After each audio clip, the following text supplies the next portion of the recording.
Arrête de pleurer, tu es un garçon. Ne ris pas trop fort.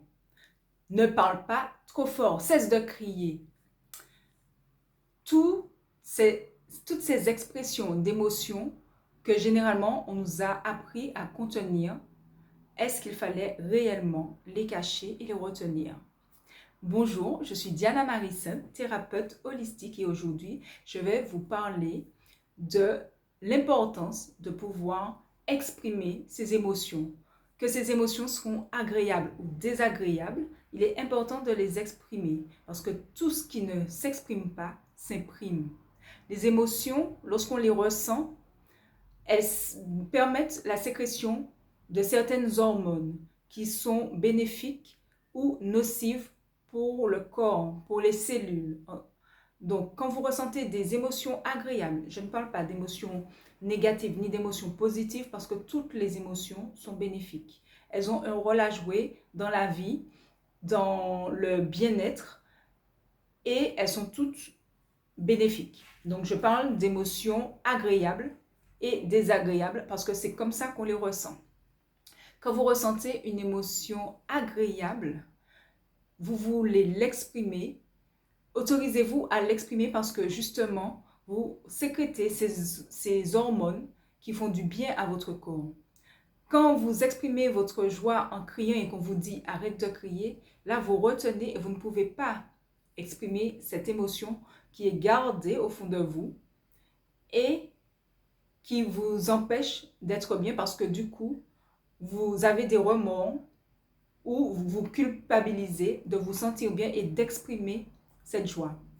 Quand vous ressentez une émotion désagréable, que ce soit de la tristesse, de la peur, de la colère, du dégoût,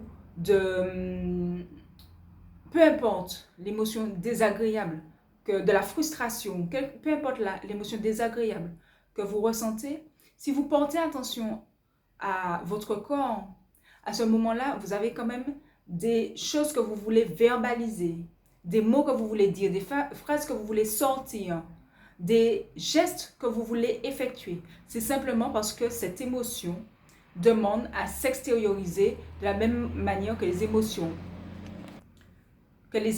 agréables cherchent à s'extérioriser. Quand on vous dit n'exprime pas ta colère, ne montre pas que tu es fâché, ça ne sert à rien. Vous gardez tout ça. De la même manière que les émotions bénéfiques produisent des hormones qui font du bien au corps, les émotions désagréables sécrètent des hormones qui sécrètent en trop grande quantité. Donc, si vous ne les extériorisez pas, elles sont sécrétées encore et encore.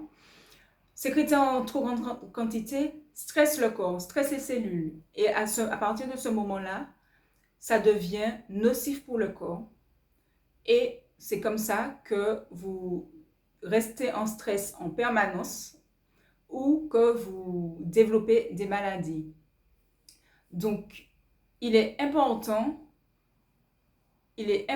que vous puissiez extérioriser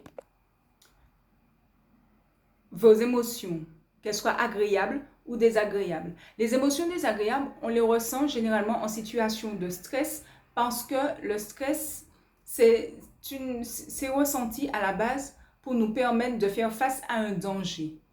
Quand on est en situation de stress, on sécrète certaines hormones pour pouvoir nous permettre ou de nous sauver, ou de fuir, ou de nous battre, ou au contraire de faire le mort.